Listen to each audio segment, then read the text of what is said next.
شہر کی چکا چوند روشنیوں سے دور ایک کوٹھے پر محفل اپنے پورے شباب پر تھی۔ فضا میں مہنگی شراب کی بو ہر طرف پھیلی ہوئی تھی۔ امیر زادے دولت اور شراب کے نشے میں دھت گاؤ تکیوں سے ٹیک لگائے سامنے کھڑی دو شیزاؤں کو اپنی سرخ ہوتی آنکھوں سے گھور رہے تھے۔ انہی میں سے ایک مبشر ملک، جو شاید سب سے زیادہ امیر اور عیاش تھا، اپنی سرخ آنکھوں سے ایک لڑکی کو گھور رہا تھا۔ وہ اس لڑکی کے گھنگراؤں کی چھنکار میں مست ہوا بیٹھا تھا۔ وہ تو جیسے اس پر اپنا دل ہی ہار بیٹھا تھا، مگر وہ لڑکی اسے کوئی بھی گھاس نہ ڈال رہی تھی، بلکہ وہ تو سب کے سامنے بس اپنا انگ انگ ہلائے جا رہی تھی۔ مبشر ملک کی نظر مسلسل اس پر ٹکی ہوئی تھی۔ شاید وہ بھی یہی چاہتا تھا کہ وہ صرف اسے ہی دیکھے، مگر وہ کوئی اس کی رکھیل نہیں تھی، بلکہ وہ تو اس کوٹھے کی سب سے بڑی رقاصہ تھی۔ ایک منٹ کے لیے تو مبشر ملک کا دل مچلنے لگا کہ اس لڑکی کو وہ اپنے بنگلے پر لے جائے، کیونکہ یہی اس کا شوق تھا۔ آئے روز اس کا دوست اسے ایک نئی لڑکی دیتا، جس کے ساتھ وہ ساری رات عیاشی کرتا اور صبح اسے بھول جاتا۔ وہ ایسا ہی تھا، ہر رات ایک نیا حسن بگاڑنا اس کا مشغلہ تھا، مگر اس بار وہ لڑکی تو اس کی جانب دیکھ ہی نہ رہی تھی۔ آج تک ایسا کبھی بھی نہ ہوا تھا۔ ہزاروں لڑکیاں اس کی دولت اور جوانی پر مر مٹتی تھیں، مگر وہ ایک ہی تھی جسے اس کی کسی بھی قسم کی کوئی پرواہ نہ تھی کہ اس کے سامنے کون بیٹھا ہے اور کون نہیں۔ وہ تو بڑے گمنڈ کے ساتھ بس سامنے بیٹھے لوگوں کا منور نجن کرنے میں لگی تھی۔ سب شراب کے نشے میں دھت ایک دوسرے کے کانوں میں سرگوشیاں کیے جا رہے تھے، اور پھر ایک زوردار قہقہا فضا میں بھی گونجا تھا۔ یہ ایک بہت بڑا عاشق اڈا تھا، جہاں حسن بکتا تھا اور عشق خریدا جاتا تھا، مگر وہ ان سب سے دور ایک کونے میں ٹیک لگائے بس اسے ہی گھورے جا رہا تھا۔ اسے اپنے ارد گرد کے لوگوں کی کوئی پرواہ نہ تھی۔ آج اس نے اتنی شراب پی لی کہ اسے اپنا ہی ہوش نہ رہا، اور وہ تھوڑی ہی دیر میں اٹھ کھڑا ہوا اور سامنے کھڑی لڑکی کے ساتھ رقص کرنے میں مشغول ہو گیا۔ اس کے دوست اسے دیکھ دیکھ کر ہنس رہے تھے، مسکرا رہے تھے، مگر اسے کسی کی بھی کوئی پرواہ نہ تھی۔ وہ تو بس اس لڑکی کے قریب تر قریب رہنا چاہتا تھا۔ ابھی اسے وہاں پر کھڑے ہوئے صرف 2 ہی منٹ ہوئے تھے اور وہ لڑکی وہاں سے دوڑی چلی گئی، کیونکہ اب ایک دوسری لڑکی کی باری تھی۔ ایسے ہی باری باری ساری لڑکیاں آتی گئیں، مگر مبشر ملک تو صرف اسی کے انتظار میں ہی تھا کہ کب دوبارہ وہ اس کے سامنے آئے اور وہ جی بھر کر اسے دیکھے، مگر اب تو وہ اس کی ایک جھلک دیکھنے کے لیے بھی ترسا جا رہا تھا، کیونکہ ایک کے بعد ایک لڑکی اس کی زندگی میں آتی جا رہی تھی، مگر وہ دوبارہ نہ آئی۔ شاید اس کوٹھے کا یہی اصول تھا کہ ایک رات میں ہر لڑکی بس ایک مرتبہ ہی آتی اور پھر چلی جاتی۔ باری باری ساری لڑکیاں آتی گئیں اور پھر رقص کی محفل تمام ہو گئی۔ آہستہ آہستہ سب لوگ اٹھ کر جانے لگے تھے، مگر وہ اب بھی ایک کونے میں بیٹھا اس کا انتظار کر رہا تھا، مگر وہ یہ نہ جانتا تھا کہ وہ اب نہ آئے گی۔ اب اسے دیکھنے کے لیے کل پھر سے آنا پڑے گا۔ وہ شراب کے نشے میں دھت اکیلا بیٹھے ہی اپنے آپ ہی مسکرائے چلا جا رہا تھا، کیونکہ دل ہی دل میں وہ اسے ہی سوچ رہا تھا۔ مبشر اچانک سے وہ ایک آواز پر چونکا۔ اس نے اپنا سر اٹھا کر دیکھا تو اس کا سب سے عزیز جان دوست بابر ملک وہاں پر آیا کھڑا تھا، جو اسے اٹھانے کی ایک جستجو کوشش کر رہا تھا، مگر وہ تو یہاں سے جانے کے لیے بھی بالکل تیار نہ تھا۔ یار مبشر، کیا ہو گیا تمہیں؟ آخر کب تک تم یہیں پر بیٹھے رہو گے؟ دیکھو سب لوگ چلے گئے ہیں، اب ہمیں بھی یہاں سے چلنا ہوگا، ورنہ یہ لوگ ہمیں یہاں سے بندوں کے ذریعے باہر بھجوا دیں گے، کیونکہ اس کوٹھے کا اصول ہے جب محفل ختم ہو جائے تو یہاں پر کوئی بھی نہیں بیٹھ سکتا۔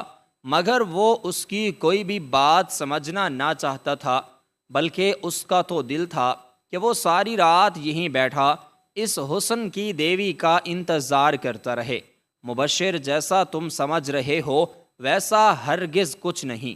اس کوٹھے کے اپنے ہی اصول و ضوابط ہیں۔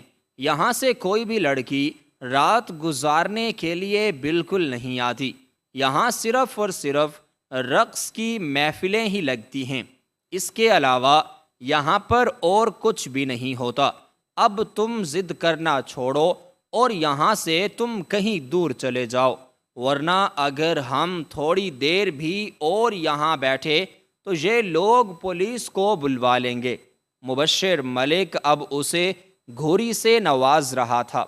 اسے اپنے دوست پر بہت زیادہ غصہ آ رہا تھا، جو اسے یہاں سے اٹھانے کی کوشش میں لگا ہوا تھا۔ اس کا دل تو اسی لڑکی کی قید میں موجود تھا، تو پھر وہ یہاں کیسے جا سکتا تھا؟ مگر کیسے بھی کر کے بابر اسے سہارا دے کر باہر تک لے آیا تھا۔ چھوڑو مجھے، وہ اب بھی شراب کے نشے میں دھت خود کو چھڑوانے کی کوشش میں لگا ہوا تھا، مگر وہ اپنی کوششوں میں کامیاب نہ ہو پایا، کیونکہ بابر نے اتنی شراب نہ پی رکھی تھی کہ وہ اسے سنبھال نہ سکتا، مگر مبشر تو شراب کے نشے میں دھت تھا، اس لیے وہ بابر کا مقابلہ نہ کر پایا، اور بابر نے جا کے اسے گاڑی میں ڈال دیا اور خود اس نے ڈرائیونگ سیٹ سنبھال لی۔ اب وہ اسے اس کے بنگلے پر چھوڑنے جا رہا تھا، کیونکہ وہ جب اس حالت میں موجود ہوتا تو کبھی بھی گھر نہ جاتا، بلکہ سیدھا اپنے بنگلے پر جاتا، اور جب صبح تک اس کی حالت حلیہ سب کچھ ٹھیک ہو جاتا تو ہی حویلی جاتا۔ گاڑی اب ایک پکی سڑک پر دوڑے چلے جا رہی تھی۔ بابر اسے جلد سے جلد گھر پہنچانا چاہتا تھا، کیونکہ اس کے بعد اسے بھی اپنے گھر واپس لوٹنا تھا۔ بابر، مجھے واپس لے چلو، میں گھر نہیں جانا چاہتا، تم مجھے واپس وہیں پر چھوڑ دو، اگر میرے اچھے دوست ہوگے تو میری بات مان لو گے۔ ڈرائیونگ کرنے کے دوران وہ مبشر کی بڑبڑاہٹ سن سکتا تھا، مگر وہ بڑبڑاہٹ اتنی آہستہ تھی کہ خود مبشر بھی نہ سن سکتا تھا، مگر وہ پھر بھی بولے ہی جا رہا تھا۔ اس کا دل ابھی تک وہیں اٹکا ہوا تھا، مگر بابر نے اس کی کسی بات کا کوئی جواب نہ دیا، کیونکہ اس وقت مبشر سے بحث کرنا بالکل فضول تھا، اور وہ ایسا ہی تھا جب وہ شراب کے نشے میں دھت ہوتا، اور اگر اسے کسی بھی بات پر کوئی بھی غصہ آ جاتا تو سامنے والے کا بچنا بہت زیادہ مشکل ہو جاتا۔ وہ اپنے دوست کو اچھی طرح سے جانتا تھا، اس لیے خاموشی سے بس اپنی گاڑی کو دوڑائے جا رہا تھا۔ کچھ ہی دیر کے بعد وہ اس کے بنگلے کے سامنے موجود تھے۔ وہ اب اسے گاڑی سے باہر نکالنے کی پوری کوشش کر رہا تھا، مگر وہ ایک بھاری بھرکم نوجوان تھا، اسی لیے ہی وہ اسے اٹھانے میں مسلسل ناکام ہو رہا تھا۔ وہ بالکل ہی بے ہوش ہو چکا تھا۔ وہ اپنے ہوش و حواس سے بیگانہ گاڑی کی پچھلی سیٹ پر پڑا تھا۔ بابر کی سمجھ میں کچھ نہ آ رہا تھا کہ آخر وہ کیا کرے۔ پھر وہ دوڑتا ہوا بنگلے کے اندر گیا اور اس کے خاص ملازم کو بلا آیا۔ یہ بنگلہ اس کا ذاتی تھا، اس کے بارے میں اس کے گھر والے بالکل بھی نہ جانتے تھے۔ یہاں پر اس کا ایک خاص ملازم، جو اس کا ملازم کم اور دوست زیادہ تھا، اس کی دیکھ بھال کے لیے رہتا تھا۔ تھوڑی ہی دیر میں بابر نے اس ملازم کے ساتھ مل کر مبشر ملک کو گاڑی سے باہر نکالا اور تقریباً گھسیٹتے ہوئے اسے بنگلے کے اندر لے گئے۔ اب وہ اسے اس کے بستر پر لٹا کر واپس آنے لگا تھا، مگر مبشر ملک نے اس کا ہاتھ اپنے ہاتھوں سے مضبوطی سے پکڑ لیا۔ بابر، تمہیں میرا یہ کام کرنا ہی ہوگا، مجھے کسی بھی حال میں وہ لڑکی چاہیے تو چاہیے، اس کے علاوہ میں کچھ نہیں جانتا۔ تم جو بھی کرو، چاہے جتنے پیسے بھی مانگے دے دو، مگر میں انکار نہیں سننا چاہتا۔ میں اسے اب ہوش آ چکا تھا اور وہ پھر سے وہی ضد باندھے ہوئے تھا، مگر بابر اس کی یہ ضد پوری نہ کر سکتا تھا، کیونکہ اس کوٹھے کا تو یہی اصول تھا، وہاں کی لڑکیاں رات گزارنے کے لیے نہ آتیں، بس وہ تو صرف اپنے کوٹھے پر رہ کر ہی لوگوں کا منور نجن کرتی تھیں۔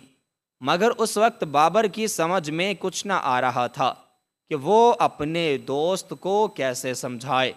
وہ تو بالکل ہی اس لڑکی پر اپنا دل ہار بیٹھا تھا، تو پھر اس نے سوچ ہی لیا کہ اس وقت یہ شراب کے نشے میں دھت ہے، تو اسے ایک امید دے دینا ہی بہتر ہوگا۔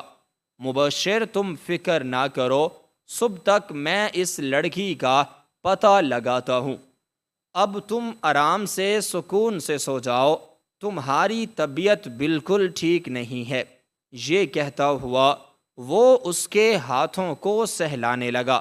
مبشر کی آنکھوں میں اب تو سکون طاری ہو گیا، جیسے اسے دنیا کی ہر چیز حاصل ہو گئی ہو۔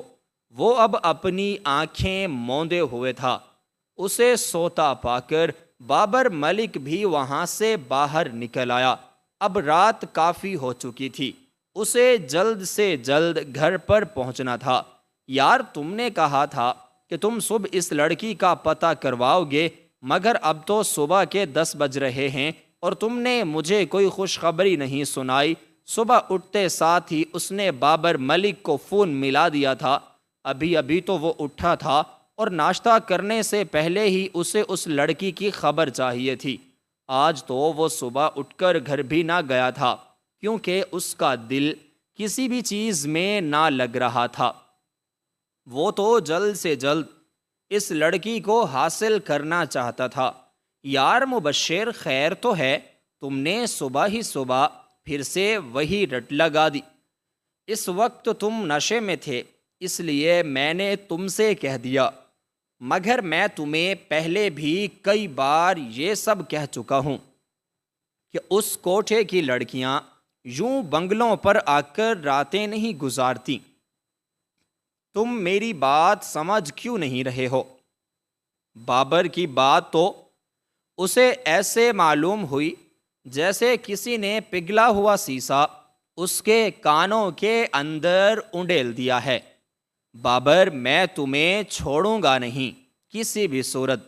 رات کو تو تم نے مجھ سے کہا تھا کہ تم صبح کچھ نہ کچھ کر لو گے، اور اب تم اپنی بات سے بھی مکر رہے ہو۔ یہ تمہارے لیے اچھا نہیں ہوگا۔ وہ ایسا ہی تھا، اسے غصے میں کچھ نظر نہ آتا تھا۔ اب وہ اپنے سب سے قریبی اور عزیز دوست پر بگڑ رہا تھا اور اسے مارنے کی دھمکیاں بھی دے رہا تھا۔ یار مبشر، تم میری بات سمجھ نہیں رہے۔ میں اس معاملے میں تمہاری مدد بالکل بھی نہیں کر سکتا۔ معاف کر دو، مجھ سے بہت بڑی غلطی سرزد ہو گئی کہ میں نے رات کو تمہیں چپ کرانے کے لیے آسرا دے دیا تھا، مگر اب میں کچھ بھی نہیں کر سکتا۔ تم میری بات کو سمجھنے کی کوشش کرو۔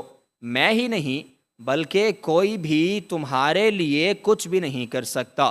تم اس لڑکی کو کسی بھی صورت حاصل نہیں کر سکتے۔ بابر نے اسے پھر سے سمجھانے کی بہت زیادہ کوشش کی، مگر اس کا غصہ تو اب آسمان کی بلندیوں کو بھی چھونے لگا تھا۔ اس نے کوئی بھی جواب دیے بغیر فوراً دیوار پر دے مارا اور خود صوفے پر آ گیا اور اپنا چکنا چور ہوئے فون کو گھورنے لگا۔ فون کو دیکھ کر اس کا دماغ تو پھٹا چلا جا رہا تھا۔ اس کا دل چاہ رہا تھا کہ ابھی جا کر بابر کا خون کر دے، مگر وہ ایسا نہ کر سکتا تھا۔ کہیں نہ کہیں وہ اپنے دوست پر مرتا تھا، وہی تو اس کا ہمدرد اور غمگسار تھا۔ آج تک وہی اس کی ہر خواہش پوری کرتا آیا تھا۔ جب سے اس کا دل ٹوٹا تھا تب سے ہی وہ ایسا ہو گیا تھا۔ آج سے پہلے وہ ایک شریف اور سلجھا ہوا لڑکا تھا، مگر دل کو توڑنے والوں نے جب اس کا دل توڑا تو وہ کہیں کا بھی نہ رہا اور ایک شرابی اور عیاش بن گیا۔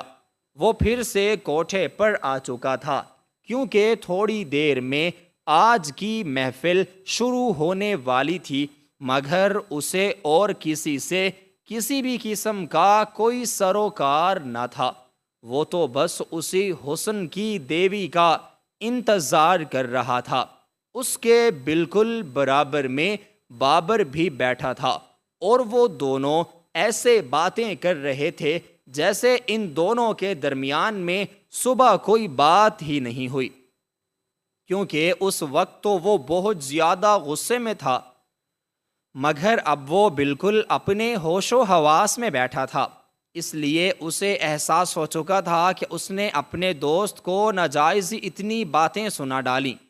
اگلے ہی لمحے اس کی آنکھیں ایک جگہ پر ٹھہر گئیں، کیونکہ وہ لڑکی سرخ لہنگا زیب تن کیے اب رقص کے لیے آ چکی تھی، مگر وہ تو اسے دیکھ کر اپنا ہوش ہی کھو بیٹھا۔ اس کی نیلی آنکھیں کسی جھیل کا منظر پیش کر رہی تھیں۔ وہ اب رقص کرنے لگی تھی، مگر وہ صرف اس کی آنکھوں کو ہی دیکھے جا رہا تھا۔ بابر دیکھ سکتا تھا کہ اس کا دوست پھر سے اپنے ہوش و حواس کو کھو بیٹھا ہے، مگر وہ اس وقت کو کوسنے لگا جب وہ مبشر کو اس نئے کوٹھے پر لایا تھا، کیونکہ کل سے پہلے وہ کبھی بھی اس کوٹھے پر نہ آئے تھے، بلکہ وہ اندرون شہر میں موجود ایک پرانے سے کوٹھے پر جایا کرتے تھے۔ کچھ روز پہلے ہی بابر کو اپنے ایک اور دوست سے اس کوٹھے کا معلوم ہوا تو وہ یہاں آ گئے، مگر اب اسے خود پر بہت زیادہ غصہ آ رہا تھا، کیونکہ وہ اچھی طرح سے جانتا تھا کہ مبشر اس لڑکی کو حاصل کرنے کے لیے کسی بھی حد تک پہنچ جائے گا، چاہے اسے کسی کی جان ہی کیوں نہ لینی پڑ جائے، اور یہی ڈر اسے ستائے جا رہا تھا۔ جو بھی ہوتا ہے، اس میں بابر کا نام بھی ضرور آنا تھا۔ وہ لڑکی کسی تتلی کی طرح ادھر ادھر اڑ رہی تھی، مبشر بس اسے گھورے ہی جا رہا تھا۔ وہ ارد گرد سے بالکل بیگانہ ہو چکا تھا۔ وہ ساتھ ساتھ شراب بھی پیتا اور اسے گھوری سے بھی نوازتا۔ اس لڑکی کو بھی اب مکمل طور پر احساس ہو چکا تھا کہ وہ لڑکا مسلسل اسے ہی گھورے جا رہا ہے۔ اسے کچھ الجھن سی محسوس ہونے لگی تھی، مگر یہ اس کا روز بروز کا کام تھا۔ اکثر ہی ایسے لوگ آتے جو اسی کی طرح ہوش و حواس سے بیگانہ بس اسے ہی گھورتے رہتے تھے، مگر وہ یہ ہرگز نہ جانتی تھی کہ یہ ان سے بہت زیادہ مختلف ہے۔ یہ اس کی جان کبھی نہ چھوڑے گا۔ وہ اپنا رقص ختم کر کے وہاں سے جا چکی تھی، کیونکہ سب سے پہلے اسی کا ہی وہاں پر رقص ہوتا تھا۔ اس کے بعد باقی چھوٹی رقاصائیں ایک ایک کر کے آئیں اور اب سامنے بیٹھے ہوئے لوگوں کا وہ بھی دل بہلانے میں مشغول ہو گئیں، مگر اسے کسی سے کوئی سروکار نہ تھا۔ وہ تو پھر سے ایک کے اوپر ایک شراب کا گلاس پیے جا رہا تھا، کیونکہ وہ اب جا چکی تھی اور وہ اچھی طرح جانتا تھا کہ وہ اب دوبارہ واپس نہ آئے گی۔ اسے اب بالکل کل کا انتظار تھا۔ کتنے دن تو ایسے ہی گزرتے گئے۔ وہ ہر روز اب اس کوٹھے پر آنا چاہتا تھا، ہر روز ہی اس کی کوشش ہوتی کہ وہ اس لڑکی سے بات کرے، مگر وہ تو رقص کر کے وہاں سے چلی جاتی اور اندر جانے کی کسی کو بھی اجازت ہرگز نہ تھی۔ آج بھی وہ پھر سے وہیں پر موجود تھا۔ آج اس نے ٹھان لیا تھا کہ وہ اس کوٹھے کی مالکن سے ضرور بات چیت کرے گا، کیونکہ اب وہ اس لڑکی کے بغیر کسی صورت بھی وہاں پر نہیں رہ سکتا تھا۔ محفل کو ختم ہوئے اب 10 منٹ گزر چکے تھے۔ سارے لوگ وہاں سے جا چکے تھے۔ آج بابر بھی نہ آیا تھا۔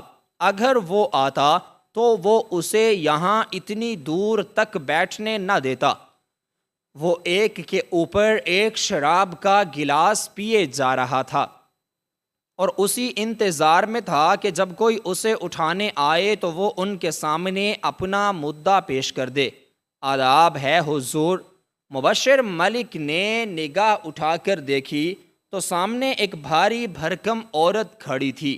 شاید یہی اس کوٹھے کی مالکن تھی۔ ساری لڑکیاں اسی کے حکم سے اٹھتی تھیں اور بیٹھتی تھیں۔ اس کے حکم کے بغیر اس کوٹھے میں کوئی پرندہ بھی پر نہ مار سکتا تھا۔ مبشر نے اس سے کچھ نہ کہا، بس مسلسل اسے گھورے ہی جا رہا تھا۔ کیا میں آپ کی کچھ مدد کر سکتی ہوں؟ اب وہ اس کے پاس ہی آ کر بیٹھ چکی تھی، کیونکہ ایسے عاشقوں کو ڈیل کرنا اس کا روز کا کام تھا۔ ہر روز ہی کی نوجوان کسی لڑکی پر مر مٹتا اور اس سے ملنے کی خواہش بھی ظاہر کر دیتا تو وہ اسے سمجھا کر بجھا کر واپس بھیج دیتی، مگر آج وہ یہ نہ جانتی تھی کہ اس کے سامنے ایک شیر بیٹھا ہے جو اپنا شکار کیے بغیر یہاں سے ہلے گا بھی نہیں۔ مجھے نیلم چاہیے، وہ بھی صرف ایک نائٹ کے لیے۔ اگلے ہی لمحے فوراً سے اس نے اپنا مدعا بیان کر دیا، مگر وہ عورت عجیب نظروں سے اسے گھوری سے نوازنے لگی۔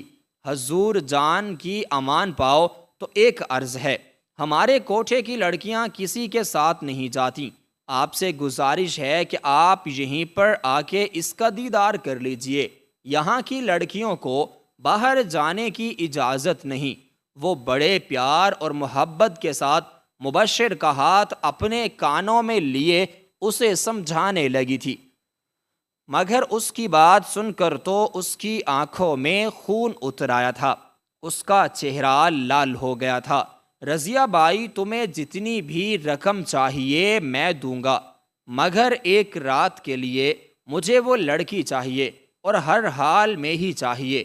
وہ پھر سے اپنا غصہ بھلا کر اس سے اسی بات کی ضد کرنے میں مشغول ہو گیا تھا، کیونکہ وہ یہ بات اچھی طرح سے جانتا تھا۔ اس نے یہ بات اچھی طرح سے اپنے ذہن نشین کر لی تھی، یہی عورت اس کی منزل کی سیڑھی ہے۔ پیسوں کا سن کر رضیہ بائی کی رالیں ٹپکنے لگی تھیں، کیونکہ وہ اچھی طرح سے جانتی تھی کہ یہ ایک امیر زادہ ہے اور اس کی تجوری کو بھر سکتا ہے، مگر اس نے جلد حامی بالکل نہ بھری، کیونکہ وہ ابھی اور قیمت اس کی وصول کرنا چاہتی تھی۔ حضور، میں تو کہہ دوں، مگر وہ لڑکی بڑی ضدی ہے، وہ کبھی بھی نہ مانے گی۔ کبھی کبھار جب کوئی نوجوان اس پر اپنا دل ہار بیٹھتا ہے تو میں اس کی بڑی منتیں کرتی ہوں، مگر وہ کسی صورت بھی تیار نہیں ہوتی۔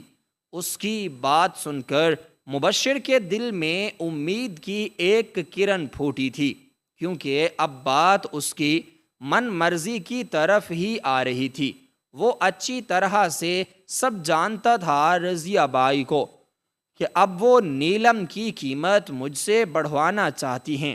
آپ بس پلیز میری ایک ملاقات اس سے کروا دیجئے، میں خود ہی سب کچھ سنبھال لوں گا اور ساتھ ساتھ میں آپ کو بھی راضی کر دوں گا۔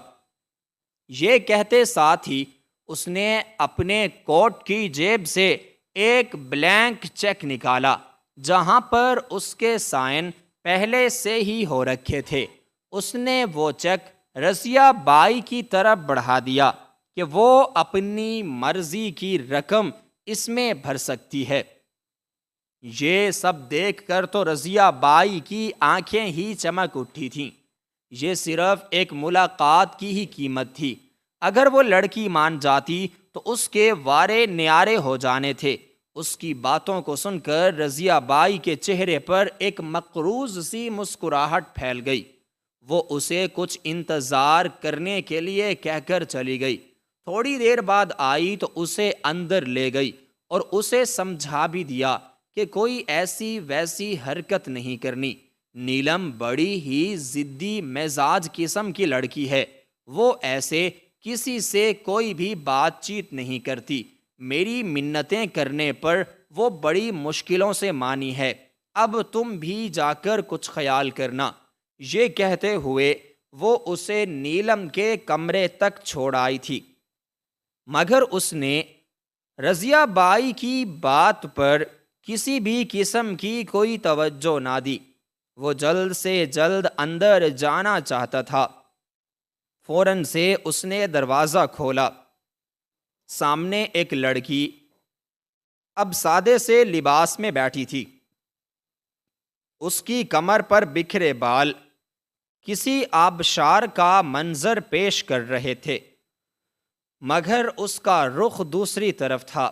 مبشر ایک ایک قدم لیتا اس کی جانب بڑھنے لگا تھا۔ شراب کا نشہ اب ٹوٹ چکا تھا تو وہ صرف اور صرف اس کی زلفوں کے سحر میں گرفتار ہو چکا تھا۔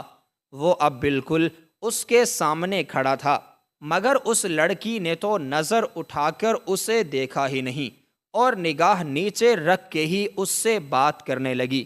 جلدی کہیے کیا بات کرنی ہے آپ کو مجھ سے؟ میرے پاس اتنا زیادہ ٹائم نہیں، یہ میرے سونے کا وقت ہو چکا ہے۔ اس کی آواز سن کر تو وہ اور بھی دیوانہ ہو گیا اس کا۔ آج تک اس نے اتنی زیادہ میٹھی اور اتنی زیادہ سریلی آواز نہ سنی تھی، مگر فوراً ہی اس نے اپنا مدعا بیان کرنا شروع کر دیا۔ میں آپ کے ساتھ ایک نائٹ گزارنا چاہتا ہوں، چاہے اس کے لیے آپ جتنی بھی رقم مجھ سے لے لیں مجھے منظور ہے، مگر آپ مجھے انکار بالکل نہیں کر سکتی۔ وہ اس لڑکی کے حسن کو دیکھ کر اپنے ہوش و حواس کو کھو بیٹھا تھا۔ اسے کچھ بھی معلوم نہ تھا کہ وہ یہ سب کچھ کیا کہہ رہا ہے، مگر وہ اس کی بات پر ٹھٹکی تھی۔ آپ کو رضیہ بائی نے یہ سب پہلے ہی بتا دیا ہوگا کہ میں کسی کے ساتھ بھی نہیں جاتی، تو آپ مہربانی کر کے یہاں سے کہیں اور تشریف لے جائیں۔ آپ میری بات سمجھ نہیں رہے۔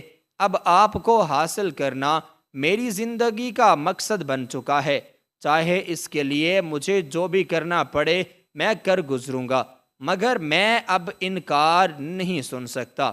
وہ اپنے ہوش و حواس سے بیگانہ اب اس کے قدموں میں بیٹھا تھا، مگر اس کی بات سن کر تو نیلم کے دماغ میں کچھ اور ہی گھومنے لگا تھا۔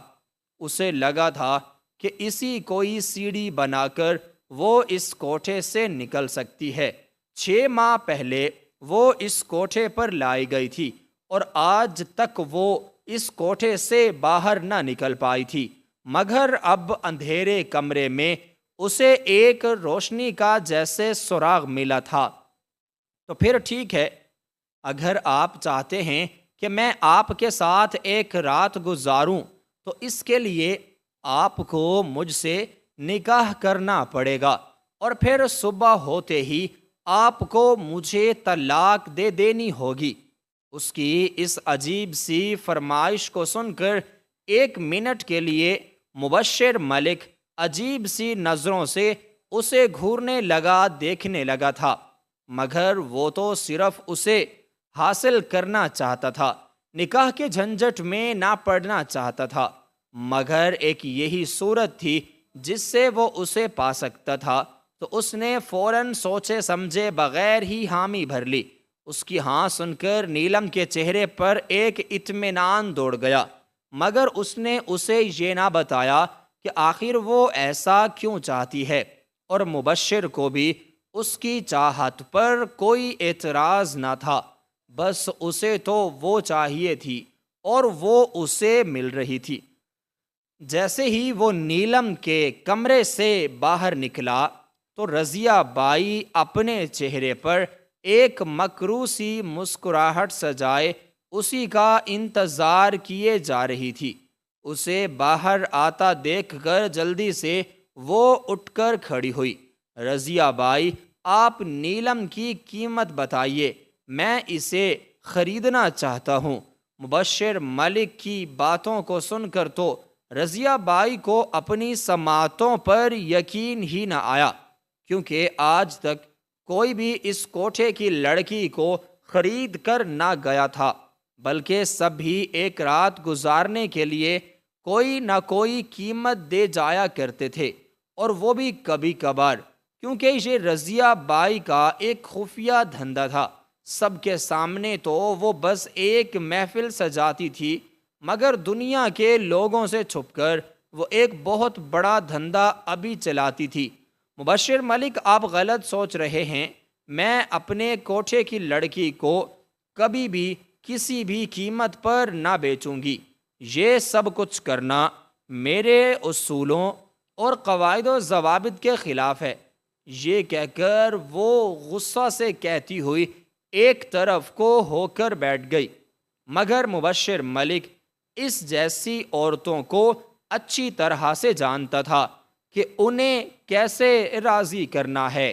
رضیہ بائی، اب تم سے زیادہ بھاؤ مت کھاؤ اور تم اپنی قیمت بتاؤ، اس نے طنزیہ لہجے میں کہا، تو رضیہ بائی بھی اس کے چہرے کو گھور کر رہ گئی، کیونکہ آج تک اس لہجے میں اس سے کسی نے بھی کوئی بات نہ کی تھی۔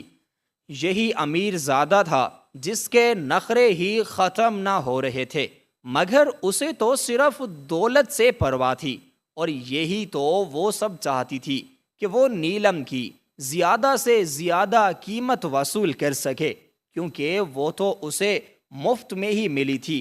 آپ میری بات سمجھ نہیں رہے، میں کسی بھی قیمت پر نیلم کو آپ کے حوالے نہیں کر سکتی۔ وہ اب بھی اپنی ضد پر اڑی ہوئی تھی، کیونکہ وہ نیلم کی زیادہ سے زیادہ قیمت لگوانا چاہتی تھی۔ وہ اچھی طرح سے جانتی تھی کہ سامنے بیٹھا شخص اب مجبور ہے اور اس کی ہر بات ہی ماننے کو تیار ہو جائے گا۔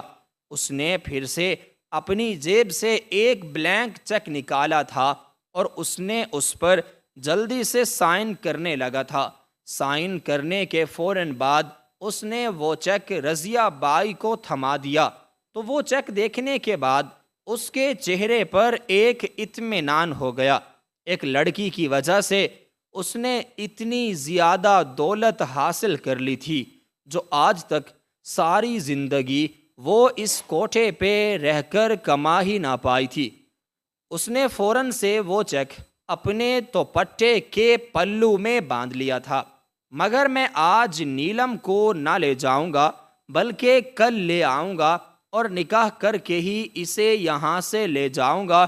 اس کے اگلے الفاظوں نے تو رضیہ بائی کے سر پر پہاڑ توڑ دیا، کیونکہ یہ پہلا شخص تھا جو کوٹھے کی لڑکی سے نکاح کر کے اسے لے جا رہا تھا۔ اسے نیلم کی قسمت پر حیرت ہوئی تھی، مگر وہ یہ نہ جانتی تھی کہ یہ نکاح صرف ایک دن کے لیے ہی ہے۔ اگلے ہی روز وہ اپنے خاص دوستوں کے ساتھ آیا اور نیلم کو نکاح کر کے وہاں سے لے گیا۔ وہ نکاح کر کے اسے فوراً سے اپنے بنگلے پر لے گیا تھا، کیونکہ وہ اس طرح کے کام ادھر ہی کرتا تھا۔ مگر آج کی بات دوسری لڑکیوں سے بہت زیادہ مختلف تھی، کیونکہ وہ سب بغیر نکاح کے اس کے پاس آتی تھیں۔ آج تو وہ اپنی حلال بیوی کے ساتھ اس بنگلے کے اندر آیا تھا۔ صاحب جی، آپ یہاں سے اٹھ جائیں، تقریباً 10 بج گئے ہیں۔ ایک آواز کو سننے پر اس نے اپنی آنکھوں کو کھول کر دیکھا تو اس کا ملازم اسے وہاں سے اٹھانے کے لیے آیا ہوا تھا۔ اس نے اپنی نگاہ اٹھا کر بیڈ کی دوسری جانب دیکھا تو وہاں پر کوئی بھی موجود نہ تھا۔ یہ دیکھ کر اس کے پیروں تلے سے زمین ہی نکل گئی کہ آخر نیلم کہاں جا سکتی ہے۔ ابھی تو اس نے اسے طلاق بھی نہیں دی۔ وہ پاگلوں کی طرح چیختا چلاتا ہوا باہر نکل آیا اور سارے گھر میں ڈھونڈنے لگا۔ ملازم کی بھی شامت آئی تھی کیونکہ اس نے جاتے ہوئے نہ دیکھا تھا۔ وہ پاگلوں کی طرح پورے گھر میں اسے ڈھونڈے چلا جا رہا تھا، مگر وہ اسے پھر بھی کہیں پر نہ ملی، کیونکہ وہ تو وہاں پر موجود ہی نہ تھی، تو وہ اسے وہاں پر کیسے ملتی؟ اس کے سر پر خون سا سوار ہو گیا تھا، کیونکہ اس نے سوچ لیا تھا کہ اب وہ کسی صورت بھی اسے طلاق نہ دے پائے گا، مگر وہ تو طلاق لیے بغیر ہی وہاں سے جا چکی تھی۔ رہ رہ کر اسے خود پر بہت زیادہ غصہ بھی آ رہا تھا اور طیش بھی آ رہا تھا کہ وہ کمرہ لاک کیے بنا ہی کیسے سو سکتا ہے۔ اس کی آنکھ صبح سے چند گھنٹے پہلے ہی لگی تھی۔ اسے اس بات کی امید ہرگز نہ تھی کہ وہ رات کو ہی بھاگ جائے گی۔ وہ اپنا سر ہاتھوں میں گرائے کرسی پر آ کر بیٹھ گیا۔ اس کی سمجھ میں کچھ نہ آ رہا تھا، اب وہ کچھ بھی کرنے کے قابل نہ تھا۔ پھر اچانک ہی اسے خیال آیا اور وہ جلدی سے گاڑی نکال کر دوبارہ اس کوٹھے پر پہنچ گیا۔ شاید وہ وہاں پر گئی ہو، مگر وہ وہاں پر بھی موجود نہ تھی۔ وہ بہت جلد واپس لوٹ آیا تھا۔ اس کی سمجھ میں عقل میں کچھ نہ آ رہا تھا کہ وہ کیا کرے، آخر کہاں اسے ڈھونڈے۔ اسے تو اس کے نام کے سوا کچھ بھی معلوم نہ تھا، تو وہ اتنے بڑے شہر میں اسے کیسے ڈھونڈ سکتا تھا؟ لیکن اس نے اپنی پوری کوششیں جاری رکھیں اور ہر طرف اس نے اپنے لوگ دوڑا دیے، مگر وہاں سے ہر کوئی ناکام ہی لوٹا۔ آہستہ آہستہ کر کے اس کا جوش بھی ماند پڑنے لگا تھا، مگر اب تک بھی وہ اس کے دل میں موجود تھی۔ وہ اب اسے ڈھونڈتے ڈھونڈتے تھک چکا تھا۔ نیلم کو اس کے گھر سے گئے ہوئے تقریباً 8 سے پورے 9 مہینے ہو چکے تھے۔ اب تو حویلی بھی کبھی کبھار وہ جایا کرتا تھا۔ اس کی والدہ ہر وقت ہی اس سے ناراض رہتی، کیونکہ وہ پہلے ہفتوں میں 2-3-4 چکر لگاتا تھا، مگر اب تو وہ 2 مہینے گھر ہی نہ جاتا تھا۔ وہ ہر وقت ہی نیلم کے بارے میں سوچتا رہتا۔ آج بھی وہ اپنے بنگلے کے سوئمنگ پول میں بیٹھا اسی کے بارے میں سوچ رہا تھا کہ اچانک سے اس کے فون کی گھنٹی بجی۔ اس نے فون اٹھا کر دیکھا تو وہ اس کی ماں کا فون تھا، مگر اس کا دل اب کسی سے بھی بات چیت کرنے کو نہ تھا۔ اس نے فون دوسری طرف لا کے رکھ دیا۔ تھوڑی ہی دیر میں دوبارہ سے فون کی گھنٹی بجنے لگی۔ اب اس کے بھائی جان کے نمبر سے کال آ رہی تھی۔ وہ اپنے بڑے بھائی کا فون نہ اٹھانے کی جرت نہ کر سکا اور فوراً سے فون اپنے کان سے لگا گیا، مگر آگے کی باتوں کو سن کر وہ جلدی سے اٹھا اور کمرے کی طرف اس نے جو ہے دوڑ لگا دی، کیونکہ بڑے بھائی جان نے اسے بتایا تھا کہ ان کی اماں کو دل کا دورہ پڑا ہے اور وہ ہاسپٹل میں ایڈمٹ ہیں۔ وہیں ماں کے نمبر سے اسے فون کر رہا تھا کہ شاید وہ ان کا فون اٹھا لے، مگر جب مبشر ملک نے اپنی ماں کا فون نہ اٹھایا تو پھر دلاور ملک کو اپنے نمبر سے فون کرنا ہی پڑا تھا۔ وہ اپنی ماں سے بڑا پیار کرتا تھا، اسی لیے اس سے رہا نہ گیا اور فوراً ہی ہاسپٹل کی طرف دوڑ گیا۔ کچھ ہی دیر میں وہ شہر کے سب سے بڑے ہاسپٹل میں موجود تھا، کیونکہ اس کی ماں کو یہاں پر لایا گیا تھا۔ وہ کوریڈور میں بیٹھا اپنی ماں کی خیر و عافیت کی دعائیں کرنے لگا تھا۔ اس کی آنکھیں آج زندگی میں پہلی مرتبہ نم ہوئی تھیں۔ پہلی مرتبہ جب اس نے اپنی محبت سے دھوکہ کھایا تھا، اور دوسری مرتبہ آج جب اس کی ماں ہسپتال کے بستر پر پڑی زندگی اور موت کی جنگ کو لڑ رہی تھی۔ دونوں ہاتھوں کا پیالہ بنا کر وہ اپنے ہی سر میں دیے بیٹھا تھا۔ اس کا سر درد سے پھٹا چلا جا رہا تھا۔ وہ اپنی ماں کو کسی بھی حالت میں مرتا ہوا نہ دیکھ سکتا تھا، مگر ڈاکٹرز بھی اب امید پوری چھوڑ چکے تھے، کیونکہ یہ اس کی ماں کو آنے والا دوسرا دل کا دورہ تھا، اور اب ان کی عمر نہ تھی کہ وہ اس دورے کو سہ پاتی۔ وہ کوریڈور میں بیٹھا اپنے آنسو بہاتا ہوا اپنی ماں کے لیے دعائیں کر رہا تھا کہ اچانک سے اس کی نظر ایک طرف ٹھہر گئی۔ اندر سے ایک لیڈی ڈاکٹر نکل کر باہر آئی۔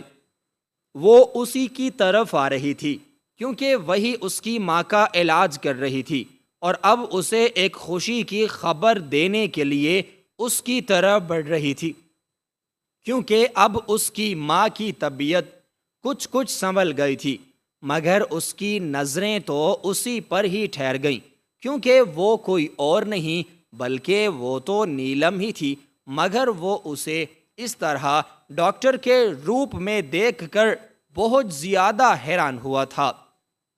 نیلم بھی اسے دیکھ چکی تھی، اور اس کی بھی حیرانی اتنی ہی تھی جتنی کہ مبشر ملک کی۔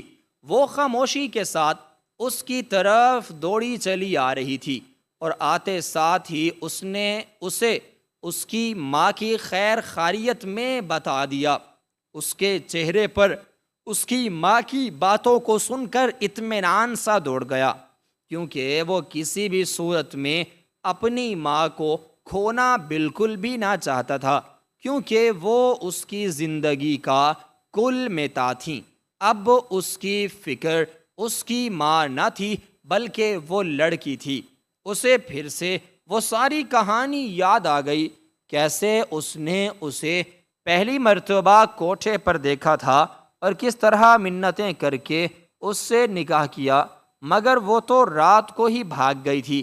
اس سے پہلے کہ وہ اس سے کچھ کہتا، وہ اس کا ہاتھ پکڑ کر اسے ایک طرف لے جانے لگا۔ وہ بھی خاموشی کے ساتھ اس کے پیچھے پیچھے چلتا گیا، کیونکہ وہ بھی سب سچ جاننا چاہتا تھا۔ اب وہ ایک چھوٹے سے کمرے میں موجود تھا، شاید وہ اس کا پرسنل کوئی آفس تھا۔ وہاں آ کر اس نے اس کا ہاتھ جھنجھوڑ دیا اور اسے ایک طرف بیٹھنے کا بھی اشارہ کر دیا، مگر وہ اب تک بالکل خاموش تھی۔ مبشر ملک کے ذہن میں سوالوں کا ایک بہت بڑا طوفان تھا۔ اس کی سمجھ میں کچھ بھی نہ آ رہا تھا کہ وہ اس سے پہلے کون سی بات اس سے پوچھے، کیا پوچھے کہ وہ اسے چھوڑ کر کیوں گئی۔ یہ تو پوچھنے کا تو وہ حق ہی نہ رکھتا تھا، کیونکہ صبح ہوتے ہی اس نے اسے طلاق دے دینی تھی، یا پھر یہ پوچھے کہ وہ طلاق لیے بغیر ہی وہاں سے کہیں دور چلی گئی۔ اس کی سمجھ میں کچھ بھی نہ آ رہا تھا۔ اس سے پہلے کہ وہ کچھ پوچھتا، وہ بولنے لگی تھی۔ اس کی باتوں کو سن کر تو میرے پیروں تلے سے جیسے زمین ہی نکل گئی کہ آخر کسی لڑکی کے ساتھ ایسا کچھ بھی ہو سکتا ہے۔ آج تک تو وہ صرف خود کو ملنے والے دھوکے کو ہی سب سے بڑا دھوکا سمجھتا تھا، مگر اس لڑکی کے ساتھ تو اس سے بھی برا ہوا تھا۔ میں نے اپنے ماں باپ کی مرضی کے بغیر اسد سے شادی کی تھی۔ ہم کالج کے ٹائم سے ایک دوسرے کے بہت اچھے فرینڈ ہوا کرتے تھے، مگر ہمارے ماں باپ ہماری شادی کرنے پر بالکل بھی راضی نہ تھے، مگر ہم ایک دوسرے کے بغیر کسی بھی صورت نہ رہ سکتے تھے، اس لیے ہی ہم نے کورٹ میرج کر لی اور اپنی ایک علیحدہ سی دنیا بھی بس سالی۔ میں نے پورے خاندان سے دشمنی مول لے کر یہ شادی کی تھی، کیونکہ میرا رشتہ بچپن سے ہی میرے چچا زاد کے ساتھ طے تھا، مگر وہ لڑکا مجھے ایک آنکھ نہ بھاتا۔ میں تو صرف اور صرف اسد کو ہی پسند کرتی تھی، مگر جب میں نے اپنی پسند سے شادی کی تو خاندان کے لوگ سارے کے سارے میرے خون کے پیاسے ہو گئے اور مجھے پاگلوں کی طرح سب کے سب شہر شہر ڈھونڈنے لگے، مگر ہم یہاں نہیں تھے، ہم تو چلے گئے تھے۔ جب حالات کچھ ٹھیک ہو گئے تو ہم 1 سال کے بعد واپس آ گئے۔ ہم نے لاہور میں ہی رہنا شروع کر دیا، مگر آہستہ آہستہ اسد کا رویہ میرے ساتھ بدلنے لگا تھا۔ وہ اب راتوں کو واپس بالکل نہ آتے اور وہ مجھ پر ہاتھ اٹھانے بھی لگے تھے۔ میری سمجھ میں، میری عقل میں کچھ نہ آ رہا تھا کہ آخر میرا کیا قصور ہے، مگر ایک دن میں نے انہیں فون پر بات چیت کرتے دیکھ لیا۔ وہ اپنی کسی گرل فرینڈ پر فون سے بات کر رہے تھے۔ یہ سن کر تو مجھے اپنی سماعتوں پر یقین ہی بالکل نہ ہوا، کیونکہ آج تک تو میں یہی سب سمجھتی آئی تھی کہ وہ صرف مجھے پسند کرتے ہیں، مگر وہ تو میرے ساتھ ہزاروں لڑکیوں کے ساتھ کانٹیکٹ میں تھے۔ مجھے خود پر بہت زیادہ غصہ آیا، طیش آیا کہ آخر میں ایک ایسے لڑکے کو کیسے اپنی ساری زندگی سونپ سکتی ہوں جو میرے ساتھ مخلص ہی نہ تھا۔ اس کی وجہ سے میں نے سارے خاندان سے دشمنی بھی مول لے لی تھی۔ اب وہ بھی میرے پاس نہ رہا تھا، مگر میں نے اس بات کا ذکر اس سے بالکل بھی نہ کیا کہ میں سب کچھ سن سکتی ہوں، کیونکہ میں نہ چاہتی تھی کہ ہمارے درمیان تعلقات مزید خراب ہوں۔ میں نے سوچا تھا کہ میں اسے پیار سے دوبارہ اپنی طرف ہی مائل کر لوں گی، مگر میری کوششیں بالکل ناکام ہوئیں۔ وہ اب کئی دن تک گھر نہ لوٹتے، میرے پاس کھانے کو بھی کچھ نہ ہوتا، کیونکہ ان کی وجہ سے ہی میں نے MBBS کا لاسٹ سیمیسٹر کمپلیٹ نہ کیا تھا۔ مجھے اب رہ کر خود پر غصہ آ رہا تھا کہ اگر اس وقت میں نے اپنی ڈگری مکمل کر لی ہوتی تو آج مجھے کسی کے سامنے ہاتھ پھیلانے کی ضرورت ہی پیش نہ آتی، مگر اب پچھتانے سے کیا ہوتا؟ جو ہونا تھا وہ تو اب ہو چکا تھا۔ میں کئی دن تک گھر میں بھوکی پیاسی پڑی رہتی۔ اب تک ہماری کوئی اولاد نہ ہوئی تھی اور اسی بات کا انہوں نے فائدہ اٹھایا تھا۔ وہ کئی روز تک گھر نہ آتے، اور جب آتے تو تھوڑا بہت کمانے کا سامان کچن میں رکھوا دیتے اور کچھ ہی دیر کے بعد وہ وہاں سے چلے گئے۔ اب میری ہی ایسا گزارا ہونے لگا تھا، مگر ایک دن وہ دوڑ کر میرے پاس آئے اور مجھ سے معافیاں مانگنے لگے۔ انہوں نے مجھ سے معافیاں مانگی کہ نیلم، تم مجھے معاف کر دو، مجھ سے غلطی ہو گئی، میں تمہیں دھوکہ نہ دینا چاہتا تھا، مگر انجانے میں نے تمہارا بہت زیادہ دل دکھایا ہے۔ آج کے بعد میں ایسا کبھی ہرگز نہیں کروں گا۔ تم میری طرف سے اپنا دل ہی صاف کر لو۔ اس کی باتوں کو سن کر تو مجھے یقین ہی نہ آیا، کیونکہ میں اچھی طرح سے جانتی تھی کہ وہ کتنی لڑکیوں سے اٹیچڈ ہے، مگر میں ایک اکیلی عورت تھی، ایک اکیلی جان تھی، اور ایک ایسی عورت جو اپنا گھر بار چھوڑے صرف اس کے سہارے پر ہی بیٹھی ہوئی تھی۔ میں نے اسے فوراً سے معاف کر دیا۔ میں اپنا گھر دوبارہ سے بسانا چاہتی تھی، مگر میں یہ نہ جانتی تھی کہ وہ میرے ساتھ اتنا گھناؤنا کام کریں گے کہ میں خود سے ہی گھن محسوس کروں گی۔ انہوں نے مجھ سے کہا کہ میں جلدی سے تیار ہو جاؤں، آج وہ مجھے کھانے پر لے جائیں گے۔ اس کی بات سن کر میری خوشی کی انتہا ہی نہ رہی۔ میں جلدی سے اپنے کمرے میں گئی اور کچھ ہی دیر میں تیار ہو کر آ گئی۔ اب ہم ایک ریسٹورنٹ میں آ چکے تھے۔ وہاں پر ہم نے کھانا کھایا اور تھوڑی دیر وہیں پر بیٹھے باتیں کرتے رہے۔ وہ اب بھی مجھ سے معافیاں مانگ رہے تھے، مگر میں نے تو انہیں اپنے سچے دل سے معاف کر دیا تھا، کیونکہ میں اپنا گھر بچانا چاہتا تھا۔ مگر جب ہم ریسٹورنٹ سے نکلے تو وہ مجھے گھر نہ لائے، بلکہ وہ مجھے اس سیدھے کوٹھے پر ہی لائے۔ میں سارا راستہ ان سے پوچھتی رہی۔ میں نے کہا کہ مجھے بتاؤ کہ اسد آپ مجھے کہاں لے کر جا رہے ہیں، مگر انہوں نے میری باتوں کو سن کر میری کسی بھی بات کا کوئی جواب نہ دیا اور لا کر مجھے اس کوٹھے پر بیچ دیا، کیونکہ اب ان کے پاس کچھ بھی باقی نہ رہا تھا۔ وہ سب کچھ اپنے جوئے میں ہار چکے تھے، اسی لیے مجھے بیچ کر ہی اپنا گزارا چلانا چاہتے تھے۔ انہوں نے مجھے کوٹھے پر چھوڑتے وقت طلاق بھی دے دی۔ میں خاموش آنسو بہاتی رہ گئی۔ میری محبت، میرا یقین، سب کچھ ٹوٹ چکا تھا۔ کچھ ہی دن میں وہیں پر میں پڑی رہی، مگر ایک دن مجھے ان کی کال آئی۔